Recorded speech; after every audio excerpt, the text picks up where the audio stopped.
let's start with examples from chapter 1, true-false questions. The first one, nominal data has all the features of interval data with the added benefits of having a true 0 point. This is false. Nominal data is for qualitative data, not quantitative, as interval is. Therefore, this would be false. The interval measurement level is considered quantitative data, correct? This is true.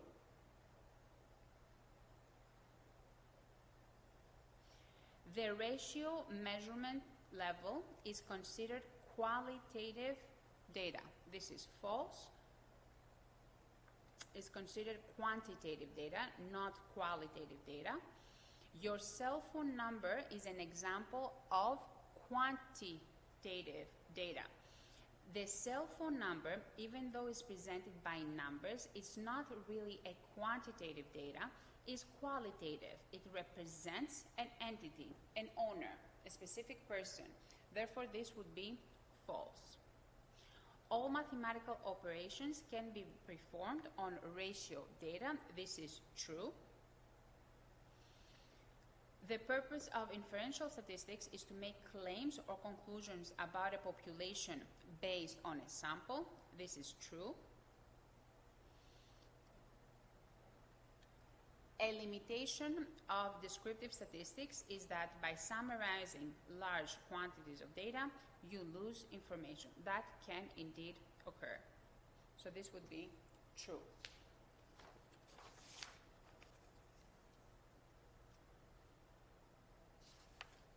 Let's look at the multiple choice questions. For the first one, the number of iPhones sold today at an Apple store is an example of what type of data? First of all, the number of iPhones, we always have to consider, is it qualitative or quantitative data? Number of iPhones is quantitative data, which means that A and B are out. And in this case, based on the type of data we have, this would be considered ratio.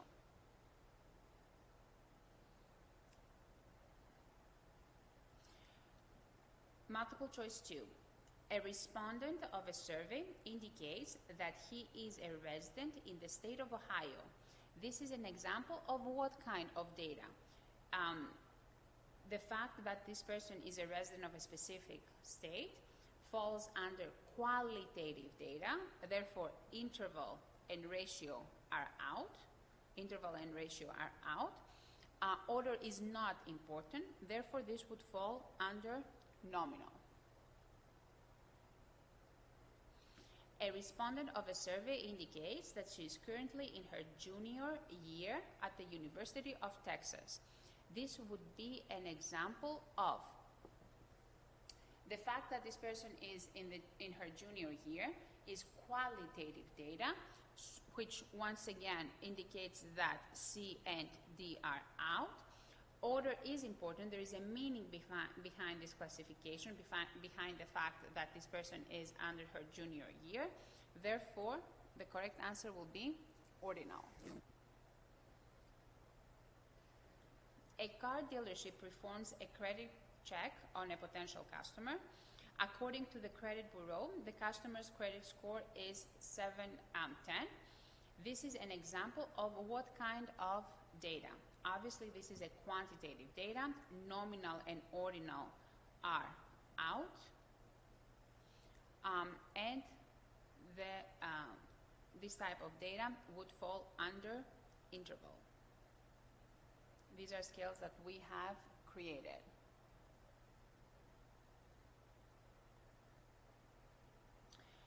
A is a portion of a population that is representative of the population from which it is selected. A sample, this is the definition of a sample, is a portion of a population that is representative of the population from which it is selected.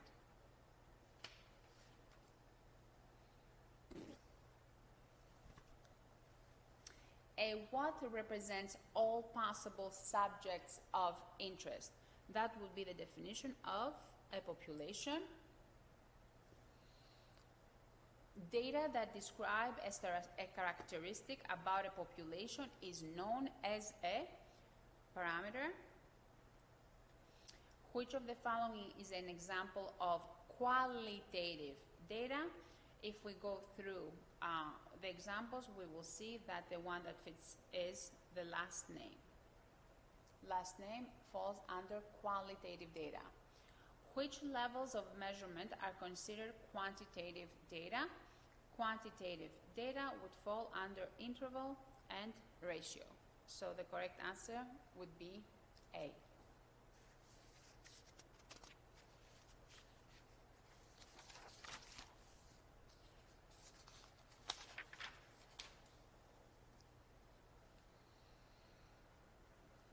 Let's look at the problems. Classify each of the following variables considered in the study as qualitative or quantitative. If quantitative, determine whether the quantitative variables are discrete or continuous. Discrete or continuous. In addition, specify the level of measurement for each variable. So we start with household income. Income is quantitative. All right, so you're focusing on the income. Income is quantitative.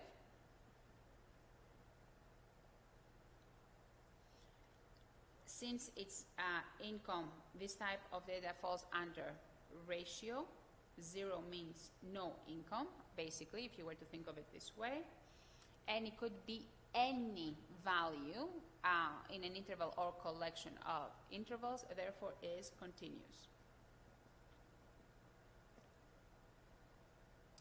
Now, the education level, this is qualitative.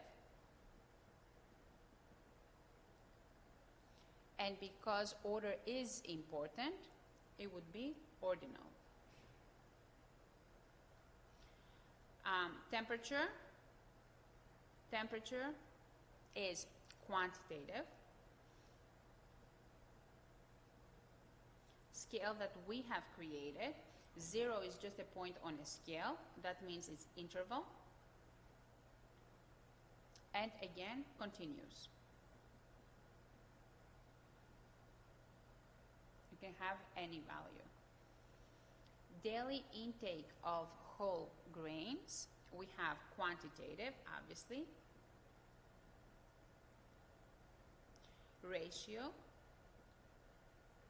And again, continuous.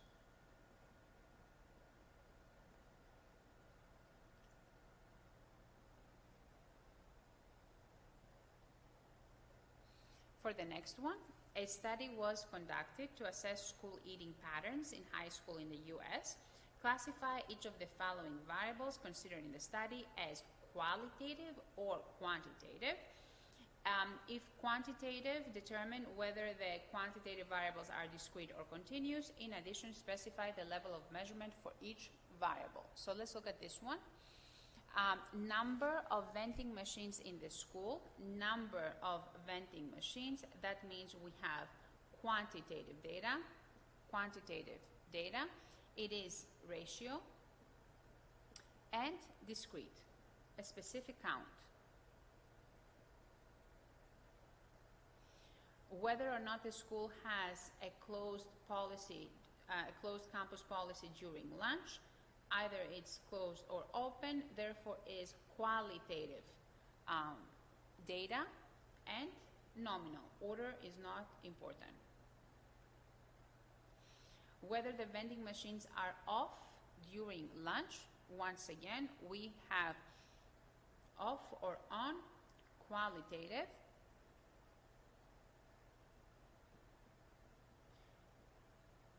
And nominal, once again.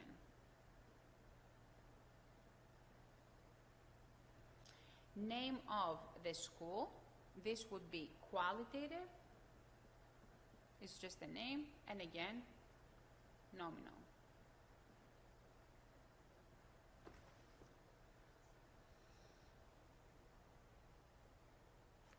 Now, a survey of 500 adults in the U.S. found that 54% drink coffee daily. Identify the population and the sample of this survey. So, we have a survey of 500 adults in the US. This statement alone indicates that your population would be all adults in the US, while the sample would be the 500 that we surveyed.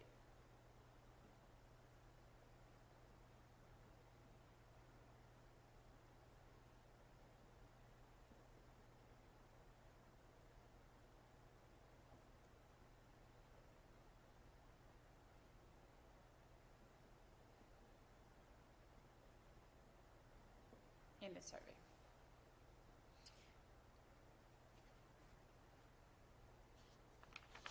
And this concludes the examples for chapter 1.